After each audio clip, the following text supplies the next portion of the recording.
ഒരു കപ്പ് ചോറ് എടുക്കാനുണ്ടോ? എന്നാൽ നല്ല അടിപൊളിയായിട്ടുള്ള ഒരു ബ്രേക്ക്ഫാസ്റ്റ് റെഡിയാക്കി എടുക്കാം. ഒരു കപ്പ് ചോറും ഒരു കോഴിമുട്ടയും 1/4 കപ്പ് വെള്ളവും കൂടെ ചേർത്ത് മിക്സിയിൽ നല്ല രീതിയിൽ തന്നെ ഒന്ന് അരച്ചെടുത്തതിന് ശേഷം അതിലേക്ക് മൈദ ചേർത്ത് കൊടുക്കാം. ഞാനിപ്പോൾ അവിടെ 2 കപ്പ് മൈദയാണ് ചേർത്ത് കൊടുത്തിട്ടുള്ളത്. അതിൽ നിന്നും 1 ടീസ്പൂൺ മാത്രമാണ് മൈദ ബാലൻസ് ഉണ്ടായിട്ടുള്ളത്. അപ്പോൾ കുറേശ്ശെയായിട്ട് നോക്കിയിട്ട് മാത്രം മൈദ ചേർത്ത് കൊടുത്താൽ മതി. അപ്പോൾ കുഴച്ചെടുത്തിട്ടുള്ള നമ്മുടെ മാവിനെ ഞാനിവിടെ 2 എടുത്തിട്ടുണ്ട്. അതിൽ നിന്നും ഒരു ഭാഗം നല്ലപോലെ കൗണ്ടർ ടോപ്പിലൊന്ന് ഓയിൽ സ്പ്രെഡാക്കി കൊടുത്തതിന് ശേഷം നല്ല രീതിയിലൊന്ന് പരത്തിയെടുക്കാം. ഇനി ഇതിന് മുകളിലായിട്ട് നേരത്തെ ബാലൻസ് ഉണ്ടായിരുന്ന മൈദയിലേക്ക് കുറച്ച് ഓയിലും കൂടി ചേർത്ത് മിക്സ് ആക്കി എടുത്തതിന് ശേഷം ഇതിന് മുകളിലേക്ക് ഒന്ന് സ്പ്രെഡാക്കി കൊടുത്ത് ഇതുപോലെ ഒന്ന് റോൾ ചെയ്തിട്ടെടുക്കാം. ഇത് സൈഡ് ചെറുതായിട്ട് തന്നെ ഒന്ന് കട്ട് ചെയ്ത് മാറ്റിയതിന് ശേഷം ഈ ഒരു വലുപ്പത്തിൽ ഇവിടെ കട്ട് ചെയ്തെടുത്തിട്ടുണ്ട്.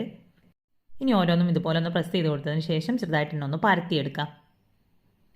അപ്പോൾ എല്ലാതും സെയിം രീതിയിൽ തന്നെയാണ് ഞാനിപ്പോൾ അവിടെ റെഡിയാക്കി എടുത്തിട്ടുള്ളത്. ഇനി ഇതിനെ ഡയറക്റ്റായിട്ട് തന്നെ പാനിലേക്ക് ഇട്ട് നമുക്ക് ചുട്ടെടുക്കാം. അപ്പോൾ 2 സൈഡും ഏകദേശം ഇതുപോലെ ചെറിയൊരു ഗോൾഡൻ കളറൊക്കെ ആയി വരുന്നത് വരെ തിരിച്ചും മറിച്ചിട്ടിട്ട് നമുക്കൊന്ന് ചുട്ടെടുക്കാം. അപ്പോൾ അതിന് മുകളിലേക്ക് വേണമെന്നുണ്ടെങ്കിൽ മാത്രം ഓയിൽ സ്പ്രെഡ് ചെയ്ത് കൊടുത്താൽ മതി കേട്ടോ, ഇല്ലാതെയും നമുക്ക് കുക്ക് ചെയ്തിട്ടെടുക്കാം. അപ്പോൾ പൊറോട്ടയുടെ അതേ ഒരു ലുക്കിലൊക്കെ തന്നെയാണ് കേട്ടോ നമുക്കിത് ഇവിടെ കിട്ടിയിട്ടുള്ളത്.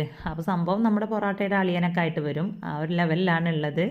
അപ്പോൾ അതാ സംഭവം നല്ല അടിപൊളിയാണ്. ഉൾഭാഗത്തൊക്കെ നല്ല ലെയറോട് കൂടെ തന്നെയാണ് കിട്ടിയിട്ടുള്ളത്. അപ്പോൾ ഇതിലേക്ക് ചോറൊക്കെ ചേർത്ത് കൊടുത്തതുകൊണ്ട് തന്നെ വൈകുന്നേരം വരെ വെച്ചാലും നല്ല സോഫ്റ്റ് ആയിട്ട് തന്നെയാണ് ഇത് ഉണ്ടാവുക.